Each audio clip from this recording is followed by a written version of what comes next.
You know that it doesn't end there, that the story is resolved and people are fed. But I decided to leave the story ending there because we often find ourselves in a place of wilderness where we don't know what's coming next, and the answer is not clear to us. And we find ourselves in the same place that the Israelites were, wondering whether it wasn't better to be back where things weren't great, but at least we knew what was happening. And let's keep that in mind. As I said, I'm not going to refer back to this scripture as I talk, but it provides a kind of a grounding for us to think about how faithful people have lived with God and with God's direction through the ages. And so as we begin the reflection this morning, I invite you to pray with me. May these words that I speak be grounded in my soul, encouraged by the God presence in me. And may these words you hear be captured by your soul and enlivened by the God presence in you. Amen.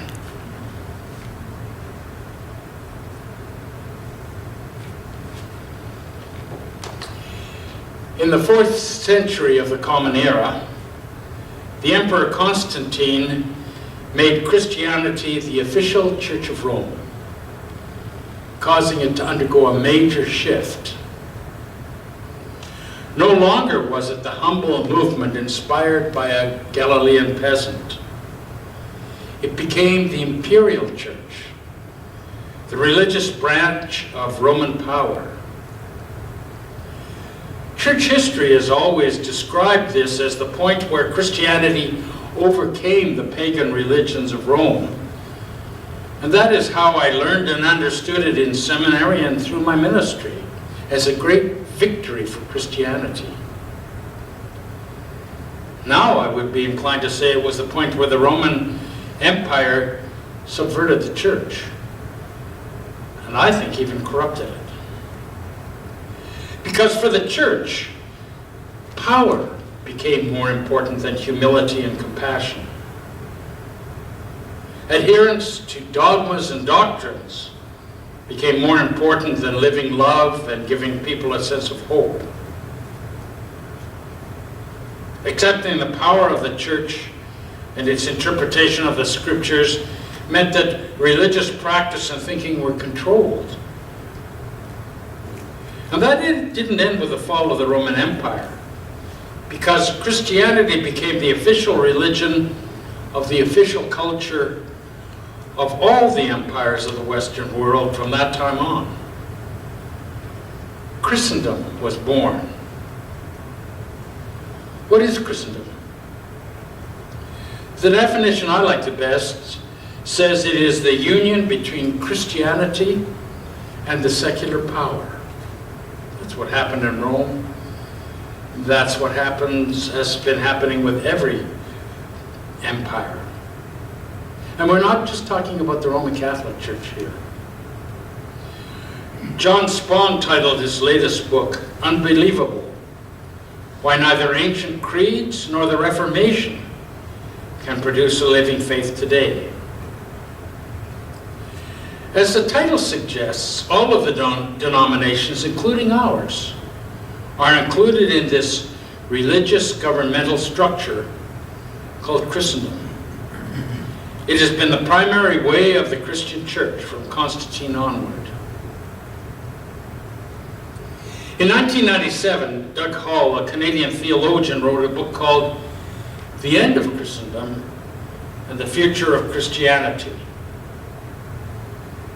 In it, he said that Christianity had arrived at the end of its sojourn as the official or established religion of the Western world. Christian churches are being pushed to the edges of society. They are being disestablished. The process cannot be reversed, he said.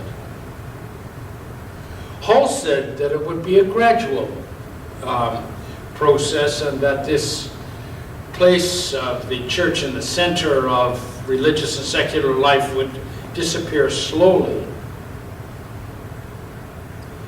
But as Jim described in his reflection just before he went on holidays, the speed with which the church has been pushed to the edges of society since 1997 is breathtaking.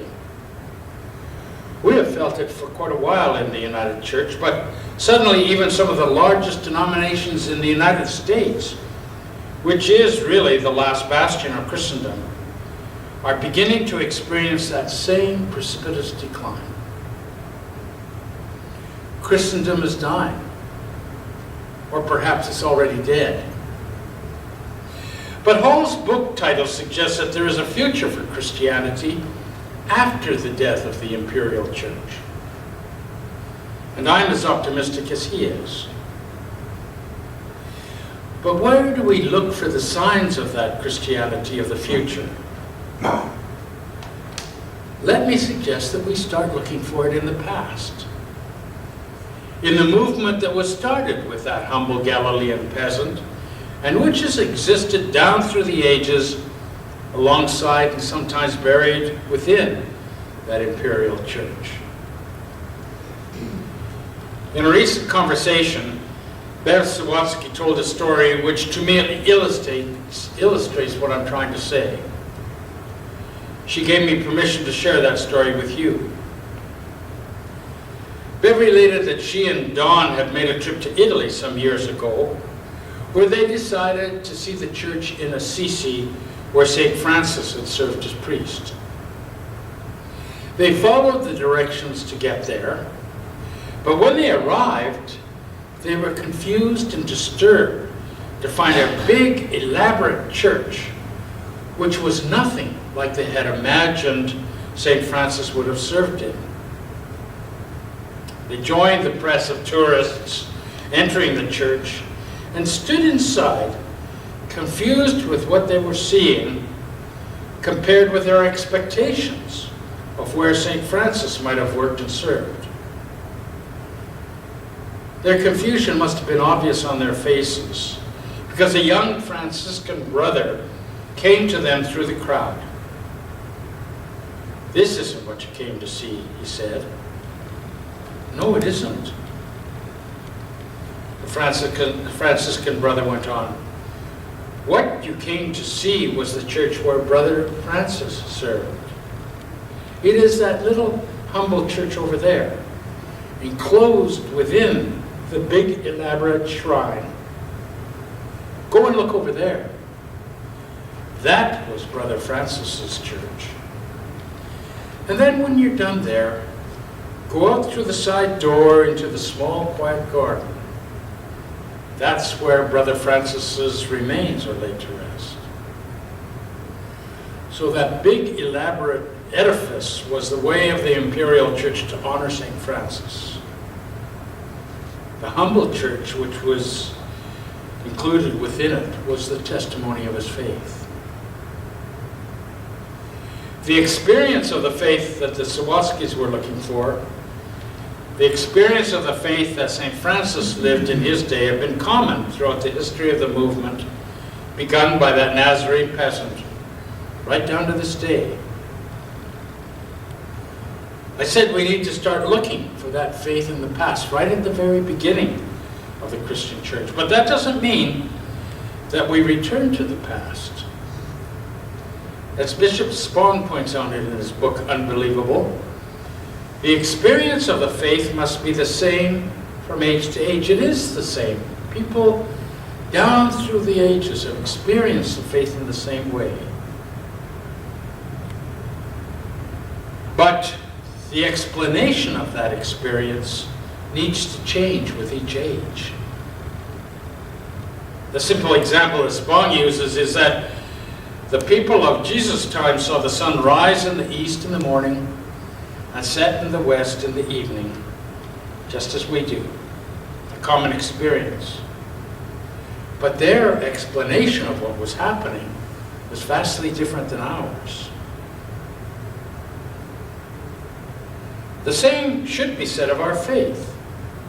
But the church has tried to challenge that, saying that the explanation of the Son belongs to science, while the faith is talking about something timeless and unchangeable, timeless and unchangeable truths. And so, Spong says that the experiences of the followers of Jesus have been locked in the first century explanations of the New Testament.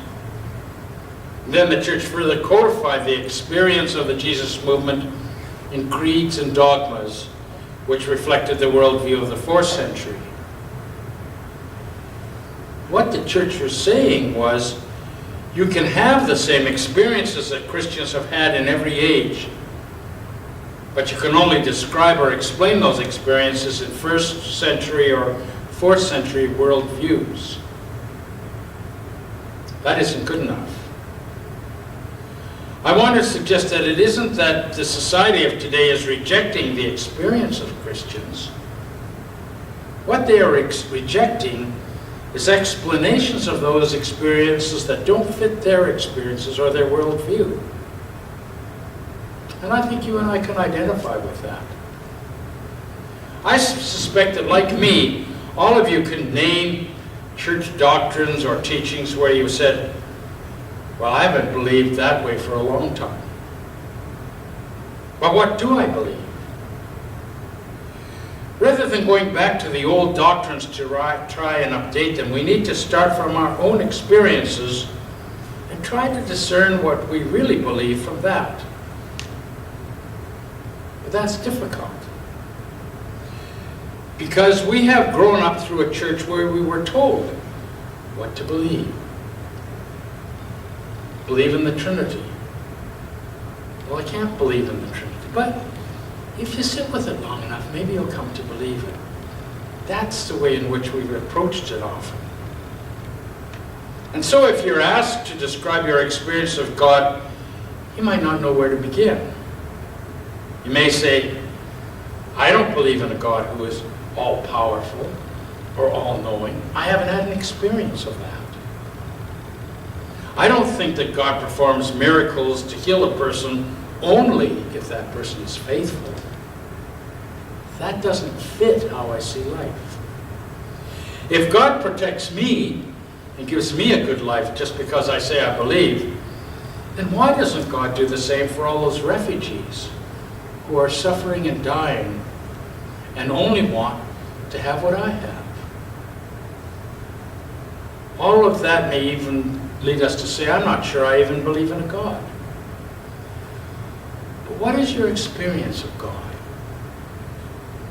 Does it have anything in common with the experience of those 1st century Christians? Could you explain your experience of God in ways that fit your life and your worldview? Would you know where to start? I think that here in Winfield United Church, we've already started. I think this is a place where we have made a start at sharing our experience of God in those God moments with which we begin the service. I don't know about you, but there have been many times when I felt that we could just stop after sharing the God moments and we would have had a full experience of worship.